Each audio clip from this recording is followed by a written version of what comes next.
We are pleased to welcome Bolton's Registrar of Voters, Sandy Pierog and Bernice Dixon.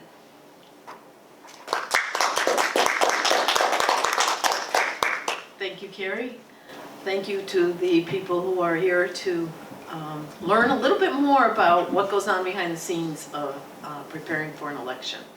I would like to start by asking some of the people in the room, and just by a show of hands, how many think election preparation starts 2 weeks before the election?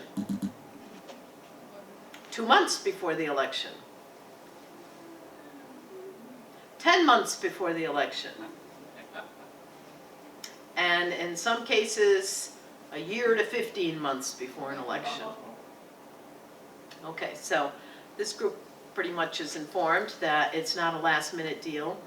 It's constant preparation, and it starts with a calendar that is sent to us at the beginning of the year from the Secretary of State's office, and it basically goes, in some cases, day by day, and in some cases by week or by month, of the duties or responsibilities that we have.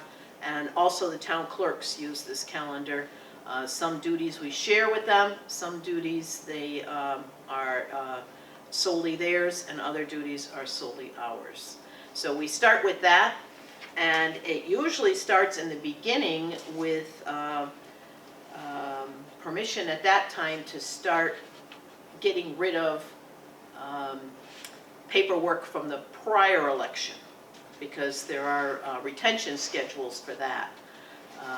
And that ranges anywhere from 2 months to 2 years, depending again on what type of election it is. So we have to have a lot of things stored and labeled so that everyone knows what they are, and locked up. So right now we're focusing on our municipal election coming up, and we would like to show you a very, let's say, Reader's Digest version of the polling place. This, when you come in, and it's not in the order here, but when you first come in to the polling place, on the right-hand side of the checkers tables is our Voters' Bill of Rights, the steps and instructions for voting. We have sanitizer. We typically have a sample ballot. There are other, like if it's a budget election, referendum, there's samples of the budget so that people can read it if they want to. If there's explanatory text with questions, this is where it would be found, things like that. So that's when you come in. We are unveiling for the first time our new voting booths. Those of you who have been familiar with the other ones, you know they were individual stations with lots of legs and pieces that some of them over time are not fitting together properly anymore. Some are bent and some are missing. So we decided it was time to get some new voting booths. You'll note that it's 4 stations, and it's totally adjustable so that there are lower tables for handicapped or short people, or just somebody who's more comfortable using a lower station. Then we have the higher stations here. They still have to be spaced about 6 feet apart, and that's for COVID reasons, and also for access for wheelchairs and walkers and crutches and that type of thing. You'll notice up here there is a little flap. Instructions can be put up there if it's special instructions. In this case, we just put in an old ballot to show you what could be there. The only thing is, the caution is these hold 25 pounds. So they're not made to have children sitting on them or dogs being placed up on them or that kind of thing. So anyway, here it is. They go together in a snap. They fold right up. They take a lot less space. And those are our new voting booths. So you people are the first ones to see them. So, so, does anybody have any questions about these? How many do you have to have? We have to have one booth for every 200 people. So even if they're not all voting, of the Yeah. of 200 registered voters, shall I say, right? Yeah, and right now, we have just over 3,900 registered voters in Bolton. Yep. So we have to be prepared, and we have to put them all out, even if Yeah. we don't anticipate, because you can't anticipate. You never know what drives the people to come and what doesn't. Where do they come from? Where are they made, manufactured? They're manufactured, there's a company called Inclusions Solutions that makes these.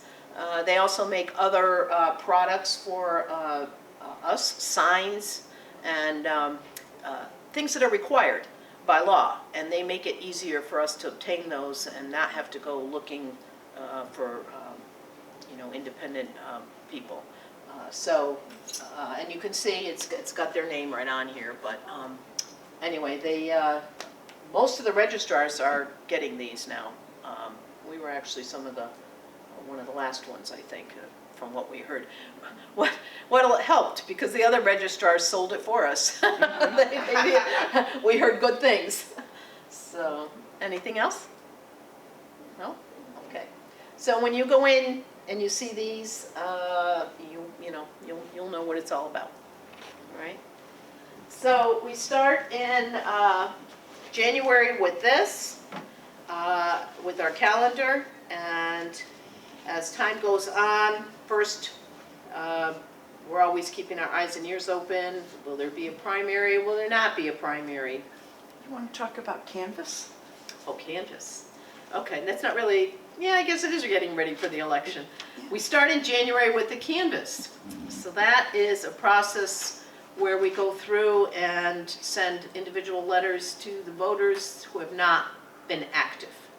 Because you can't just take them off the voting list because you feel like it, or you say, oh, they haven't voted and they're not interested. So we send a letter, and if it doesn't come back, then we have to start following up and that type of thing. And that goes on for a few months. So when somebody calls and says, oh, you took me off the list and nobody ever told me, you kind of go, well, we did send a letter, but thank you for telling us, come on in and we'll get you reinstated. You know, it's not our intent to take anybody off and to take their privilege of voting away from them. So we work on that. Every Wednesday, we're open to we have office hours open to the public in the afternoon from 2 to 4. Not only are we open if people want to come in and see us, or if they have questions about their status in voting and being a voter. What we're really doing every week is maintaining the voting list. Our system is tied in with the state and the DMV, and we're constantly changing people who moved in, people who moved out, people who have changed party status, people who have changed their names, people who have passed away. Did I forget anything, Jim? No. So that keeps us going every week. And then, I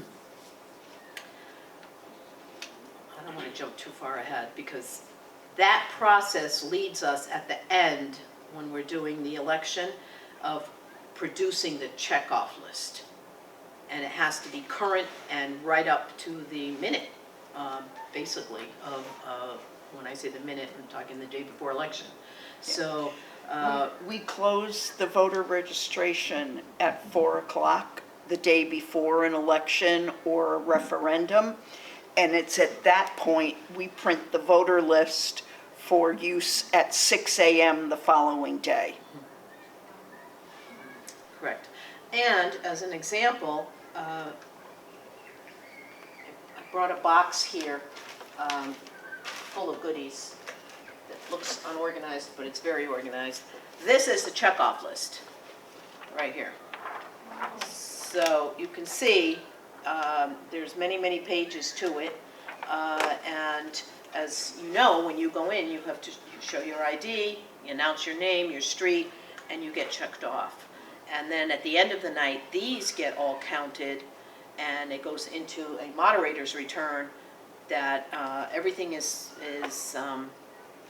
matched, with how many votes were there at the end, and how many ballots were used, and how many people checked off. And so if everyone's doing their part of it, a discrepancy is easy to find.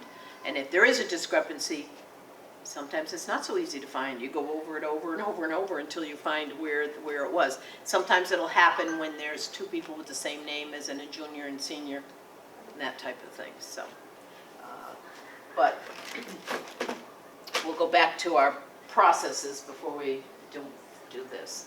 So we register people. We make sure that they know where their polling location is. We send them a letter telling them that, informs them that they are now registered, and this is the address, this is the district they're in, this is where they vote. And our information is on there, so if any of them have any questions, they can easily contact us. And so as we move along into the year, now we get into the time when the parties are determining, say on this year's election, a municipal, they're determining who their candidates will be. And those that have more than one candidate for certain positions go into a primary, or they petition for it to be put on the primary. So we had, throughout the state, I think something like 13 last week, Yeah. a couple weeks ago. So we were not one of those towns, and so we did not have to do that. But the registrars that did, had to run a primary or two, because if they're different parties, each one is considered a separate primary or a separate election. So you're really doing two elections in one day, and those towns were running those, and a week later they had the conference, and now they're doing elections. So it's some of it's fast-paced, and you don't have a lot of time to rest in between. So in our case, we're now coming along where we are ordering ballots and or doing we haven't quite ordered it yet because we're still tweaking it. So and that goes with font, people's spelling of their names, how it's labeled at the top. So once we get all that done, and again, we work with the town clerk, very closely with the town clerk on that, and they will be ordering. She'll be ordering absentees, we'll be ordering the regular ballots. You want to back up for a second and talk about the ballot lottery? Yes, and hold that thought for one moment, just so you know, for the ballots, while we're talking about ordering them. Yes, John? Where do you guys order the ballots from? We have several companies, all approved by the Secretary of State's office. We use a company called LHS. They are experts at what they do. This is what they do for several states. And then there's another more local company, Adkins in New Britain. They also print ballots. But that's really about the only two that are used in the state of Connecticut. It's very nice having the continuity of vendors that know the laws and know us and know our concerns and know our, I don't want to use sort of problems, but idiosyncrasies in every town. You know, when they know you and they know what, they work very well with us. But the ballots are typically, you all know, when you go to the polling place, they're white. And so you think, okay, they're all white. Well, not really. They can be a salmon color, yellow, typically absentees.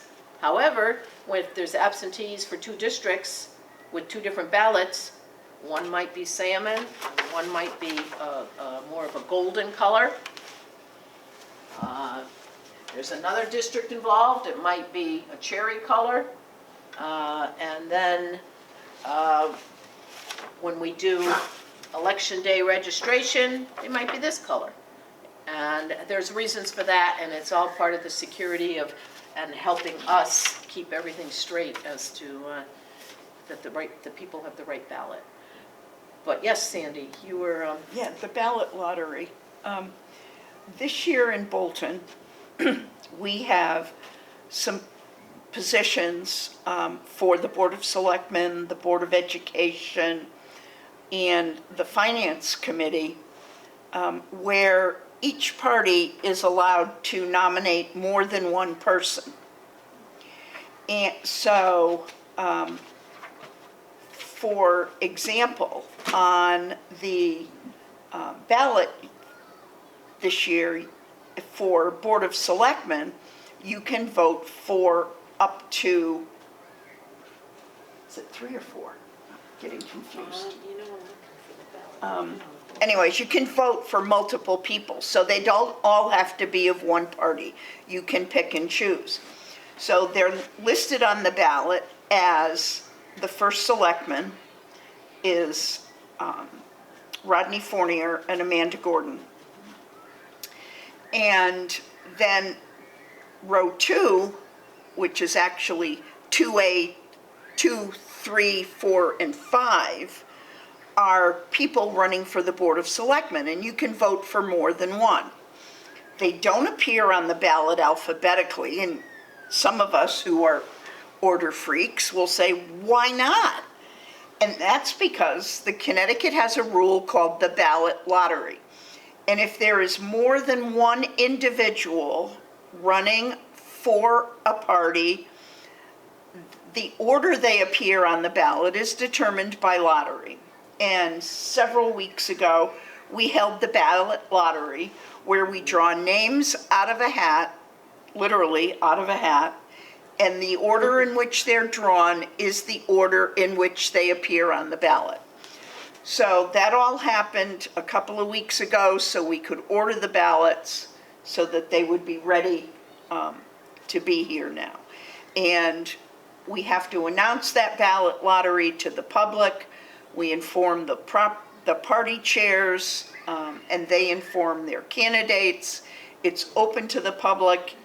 It's probably the most boring 45 minutes you could have, but it nevertheless is part of the law, and we did it, and that's how the order appears on the ballots. Right, very, very important clarification. And everything we do is regulated, pretty much everything. It's like, if the federal government isn't telling us what to do, the state is telling us what to do. And it's either by law or then by interpretation from the Secretary of State's office and their regulations. Some people think that the registrars can just do everything and anything they want. And it's up to us and we just decide everything. That's not quite how it goes. So, and a lot of the things, like Sandy said, the lottery, when we test our machines, when we have training, everything's open to the public. And you know, whether you're participating or not, you can just come and watch if you want. And we have to notify the public as such. And also we have certain days that are registration days to make it easier for people to make sure they're registered. Those involve 8 to 12-hour days. Again, we have to advertise it and we have to be in our office whether anyone comes or not. So everything's open. Everything's very open. And anyone can call at any time and get answers to their questions as to when these events will take place, and we're happy to answer it. So we did our lottery. Now we're working on the ballot, which will be ordered because the first Friday of October is the day that absentee ballots become available. Not the regular ballots, absentee through the clerk's office. So things need to get ordered in the next few days, at least the absentees. And then the printers know that, and they work on those first, and then they work on our regular ballots and get them sent over to us. So That's what's coming up right in this next week. After that, we get into, well, we're also working now on who our workers will be, our poll workers. We have a great team of people that donate their time and come. They do get paid a small stipend, but mostly they do it because they love it and they want to give back to the community. So we are now, in fact, just last night I was sending out emails to them, looking for workers and seeing who's willing to work and who can and who cannot. You know, everybody has private lives and other appointments now and then that interfere. The other thing is, sometimes people want to work, but we're not slighting them when we say, thanks, but we can't really utilize your skills this time, because we have to balance the parties within the polling place.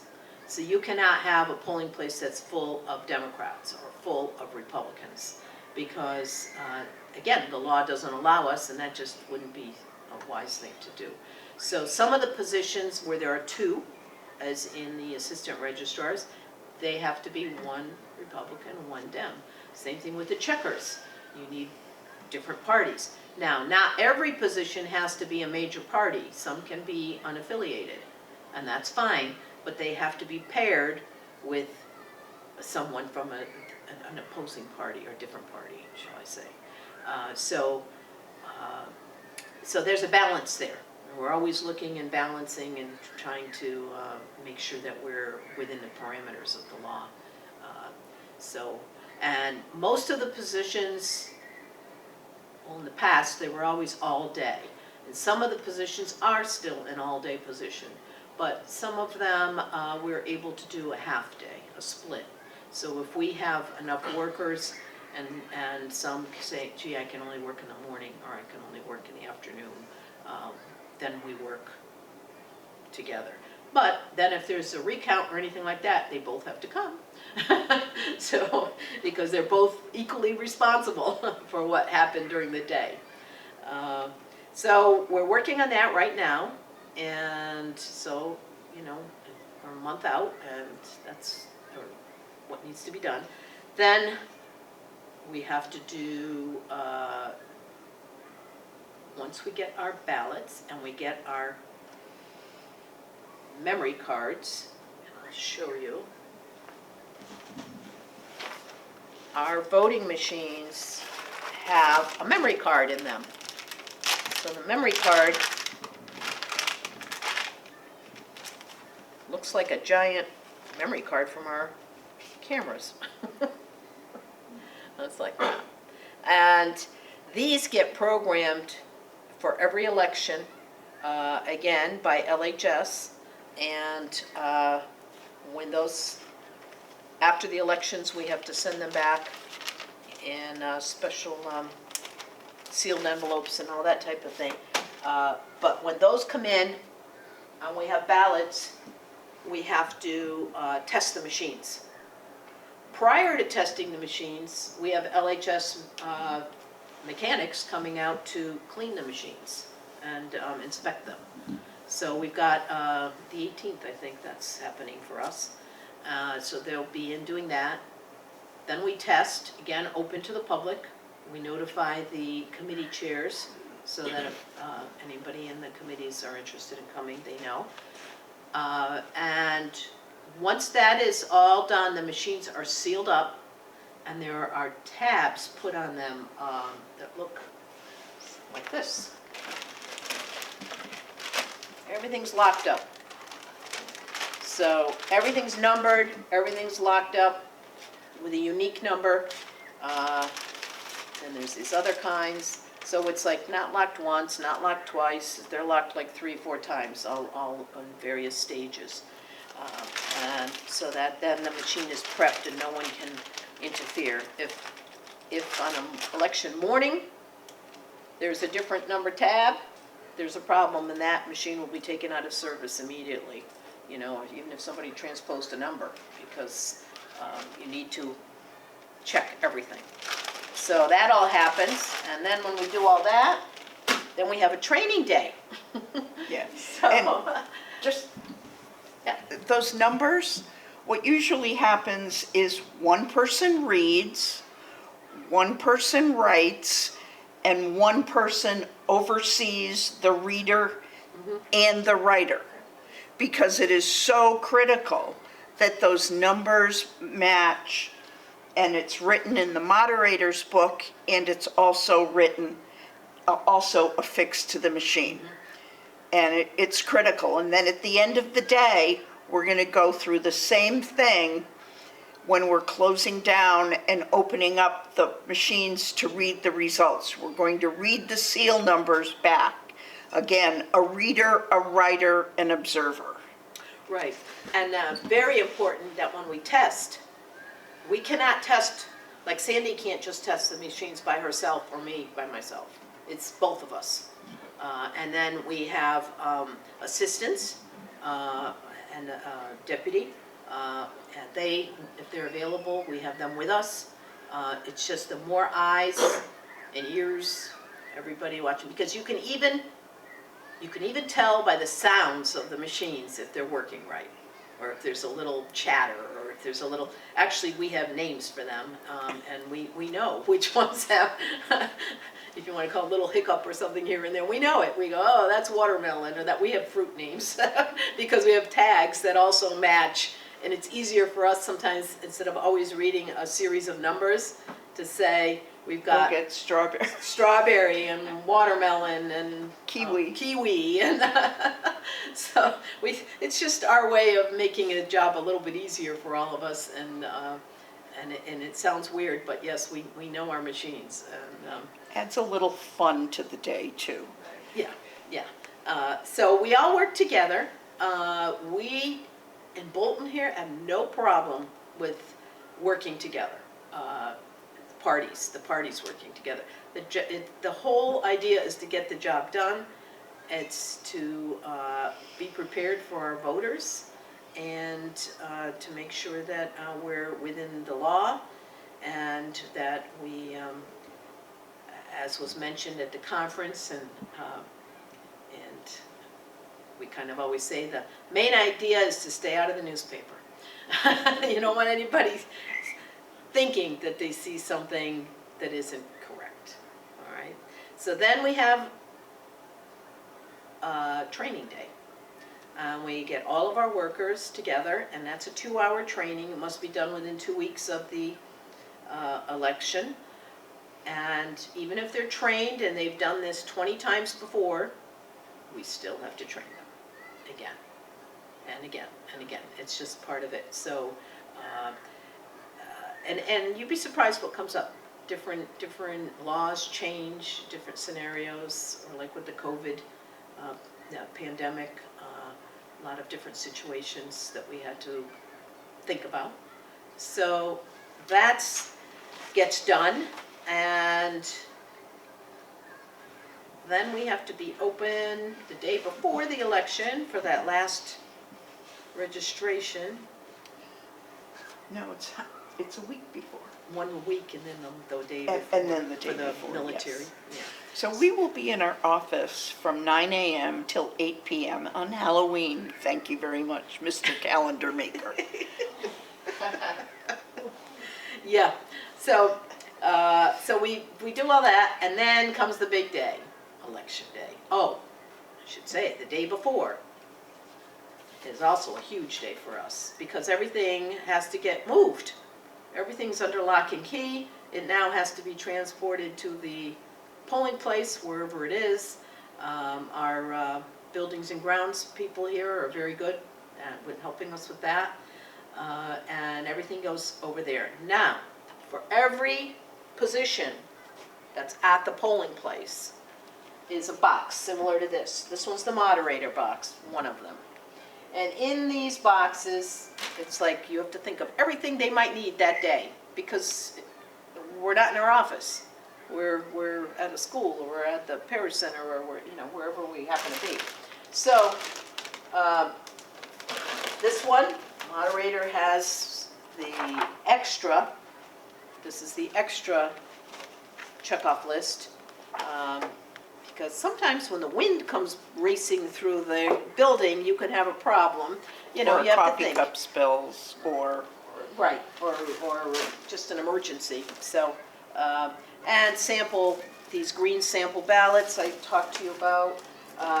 Each position has a notebook with their guides and their instructions, and so that if they kind of wonder about something, they can look it up. They can ask the moderator, they can ask the assistants, but it's there for them as well.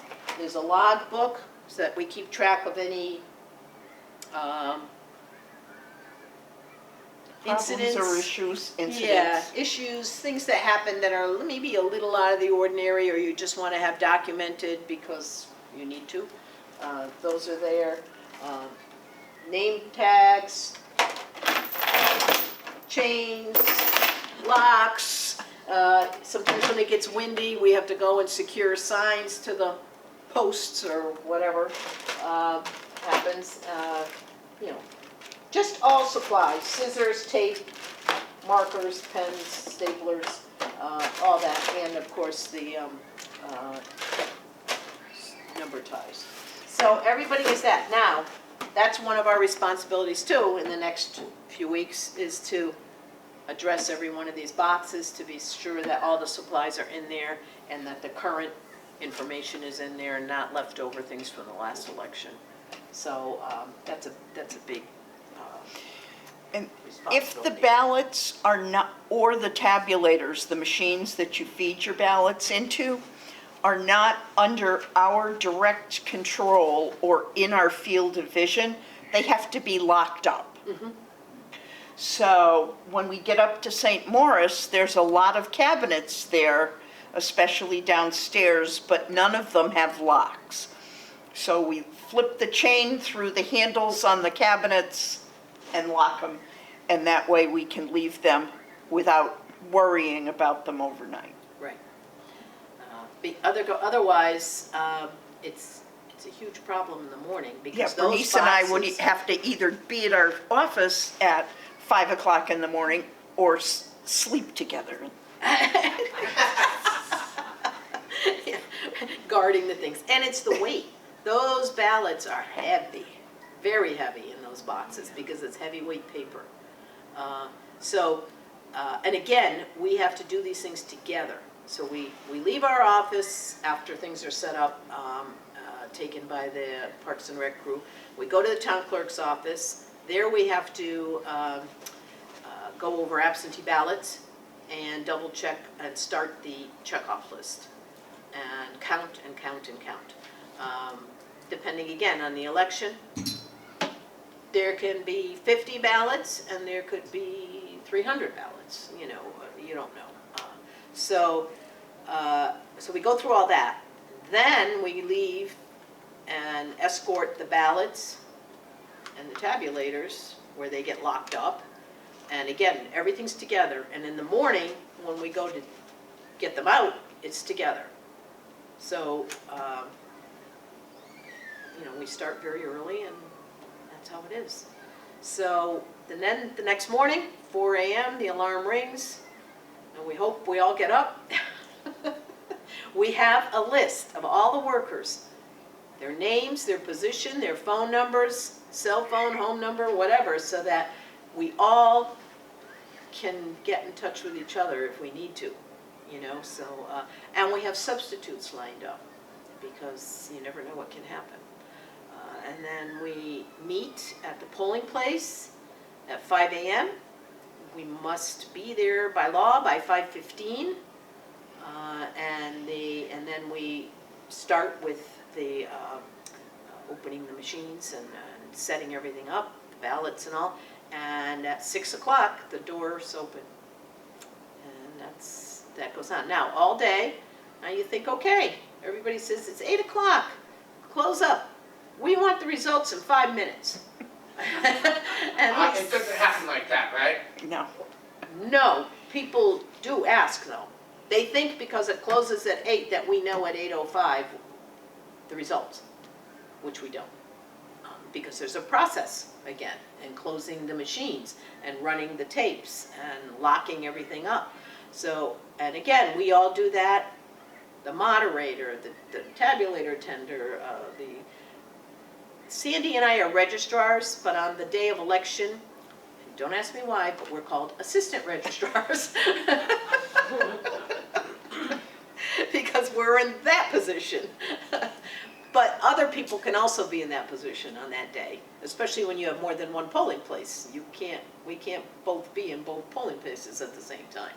So, at the end of the day, we all go through this process very diligently, watching every step. We have a procedure that tells us step by step by step. It's kind of like getting a plane ready for takeoff. It's the same thing. It's just like, do this, do this, do this. So we do all that. And have our results. Now we have to clean everything up and undo the polling place. So we're typically there, it can be 9 o'clock, it can be 10 o'clock. 11, well, that's the polling place. Then we get to go to our office and bring everything back. And the Secretary of State needs a report by midnight. And in the past, it had to be hand-delivered by the police or the registrars into Hartford. And it was a drive. Now we have a program called Election Management System.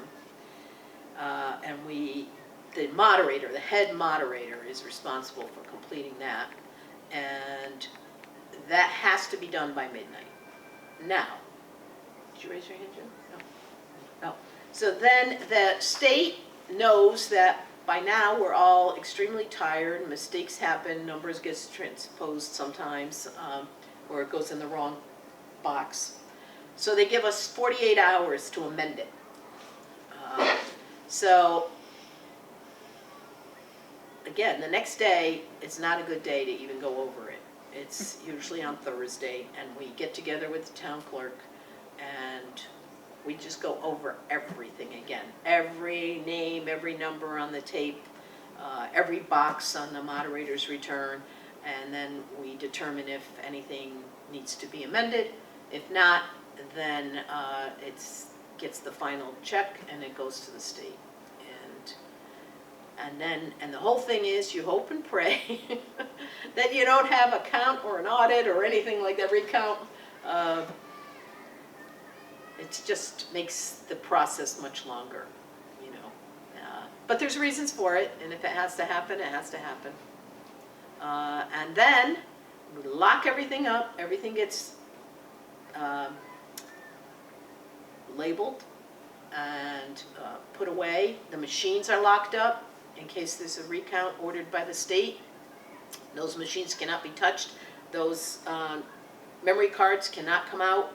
Everything's got to be just put away until we get the okay, basically. And then that's the end of November.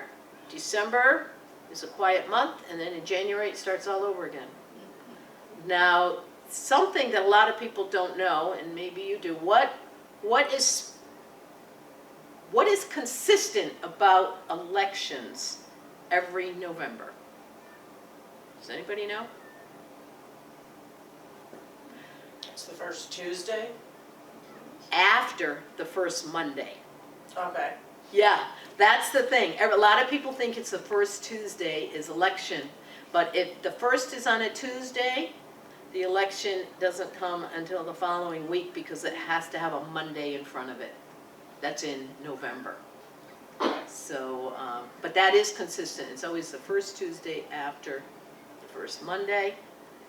And here we go from municipal every 2 years, then you have the state election, you have the federal, which is not called a federal, it's called a state. We all call it presidential, but it's called a state election.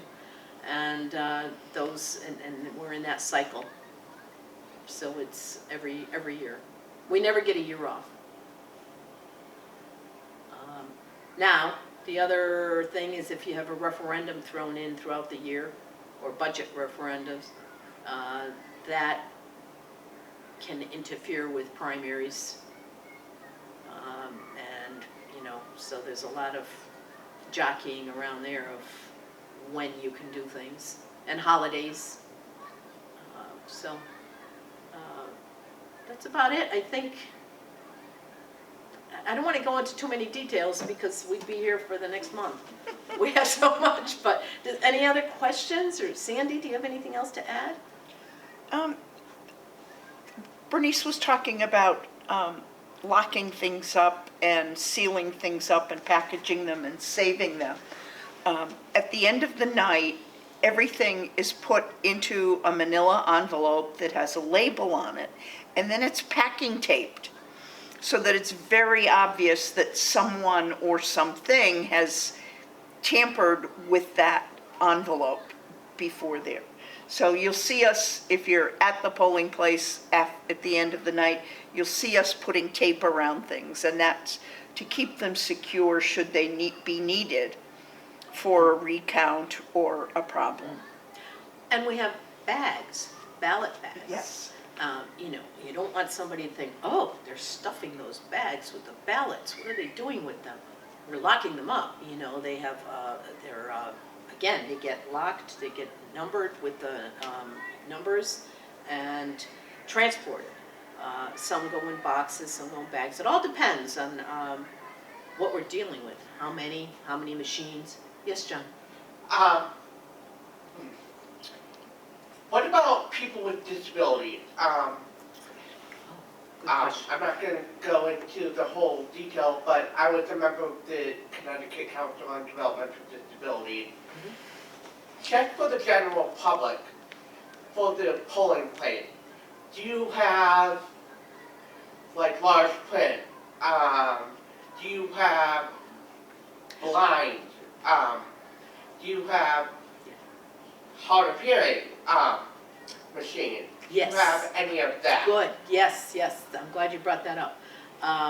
We have, first of all, we have the polling place we're currently using is fully ADA accessible.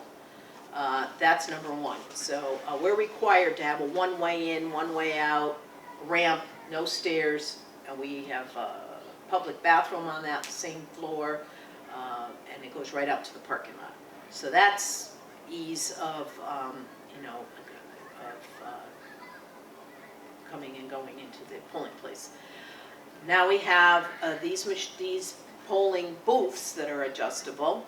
We have magnifiers that are on every place as well. We have markers, or the pencils that we use, but we have full-page magnifiers so that anybody can use those to be able to read the ballot better. Those full-page magnifiers are stored within each voting station, so you don't have to ask for them. They're right there if you need them. Correct. Yep. And then we have, it's called an IVS machine. It's a different type of machine. It's over to the side where it's very convenient for anyone to access. You don't have to have a disability. In fact, we use them to make sure it's working well, and so if somebody does need help or wants to know how to use it, we know what we're talking about when we try to guide them through it. And it is for, well, deaf people can use it because there's no problems, and it's for a blind because they've got the hearing headphones. And we have to go through a process testing that machine as well as the other machines when we test the machines. And it's programmed and so that the person voting is hearing, and there's a screen, a computer screen, and then their ballot, they have the same ballot as everyone else, and the voter would take that ballot and put it in, there's a printer right next to it, and it prints in the ovals that you've given the voice command to the computer. So And if someone is unable to use the touch screen, we also have a device that an individual who uses a puffer Right. attached to their wheelchair can hitch up their puffer tube to this item, and the machine will give them, through the headphones, the instructions that it's 1 puff or 2 puffs. Okay. And they can then record their vote, see what they've recorded on the screen, accept it, and then the ballot can be fed in. Okay. And also, anyone who needs assistance can bring an assistant into the polling place with them. There are a few requirements on that assistance. They cannot be a member of the ballot, and they cannot be wearing any political clothing or hats. Which goes for everyone. Which, that's true, that Yeah. political clothing or hats are not allowed in the polling place. But, and we also allow what we call curbside voting, where if you come to the polling place and you can't exit your vehicle, we now use a phone number, so you can There's a have big your sign. driver call the phone number, or you could call the phone number, reach somebody in the poll who is generally the moderator. Then the moderator would identify 2 people, 1 from each party, to take your ballot, to go out to the car, take your ID, bring your ID in, again, as a team, go to the checkers table, get the ballot, bring the ballot out to you, again as a team, stand there with our backs turned to you so you have some privacy while you're voting. You put it in an envelope, we bring it in, and you can watch us feed that ballot into the machine. Okay. Yeah. So, And also, if a person is using the alternate, the IBS system, when that ballot goes into the printer, you would take that ballot out and take it to the voting machine to be counted. All right, it doesn't get, it gets, unless you need assistance again, like Sandy was saying, like curbside. But it can be totally independent Okay. for the voter, okay? That was a very good question. Anything else? If someone is interested in becoming a poll worker, how do they get started? They give us a call. give us, I know John has reached out to us to offer to be trained as a poll worker. If anyone watching is interested in becoming a poll worker, they can contact me. My email is bolton.dem@gmail.com, or Bernice, whose email is bolton.rep@gmail.com, and we will reach out to you. Right now, we believe that for this November, our assignment list is full, but that could change at any point in time, so. Next year will be huge, Yes. because we're looking at presidential preference primaries, and we're looking at the 2 polling places being used, because we are in 2 districts, and there will be 2 different ballots. So that means we need a lot more workers. It's double, everything's double. And add early voting, And yes, oh, and early voting, who could forget that? and potentially a state primary, or 2. Right. Next year is yeah. And early voting, we'll be looking at, depending on which elections again, but 10 days, 14 days, weekends, a couple of days that are 12-hour days. They're gonna have us pretty wrapped up, so we will need workers. And again, you cannot just have one person there, so. But stay tuned, there'll be more about that. That's a whole nother session. Is anyone ineligible to become a poll worker? If you're not a registered voter, that's the first, you need to be an elector in the state of Connecticut. Connecticut. Behind the scenes, like a data entry person, they can be from another state or not registered. But as far as the actual work involved with being in the polling place, you need to be a registered voter. Can they, if the positions are full here in Bolton, can I go to Manchester to become a poll worker, or do I have to stay within Bolton? No, you could go to another town. You could go Okay. anywhere in the state of Connecticut. Connecticut, right. Okay. And some of them are looking, not for the local elections, but the state had a list with the 2020. They had like a list of workers, that anyone could access. And you could see that, for instance, sometimes though they're all, it depends how far you want to drive, but you might see that, oh, New Haven needs workers, or Trumbull needs workers, or that kind of thing. But locally, you could reach out to other registrars, and if they need help, they'll welcome it. Yeah, we'll be up to a few minutes. Anybody else? No? Sounds quiet over there. Okay, I think this about sums it up. We're running out of time, and as I said, again, there's so much more to this, but this just gives you basically what happens in a year span towards one election. I welcome any questions. We encourage people to get registered to vote.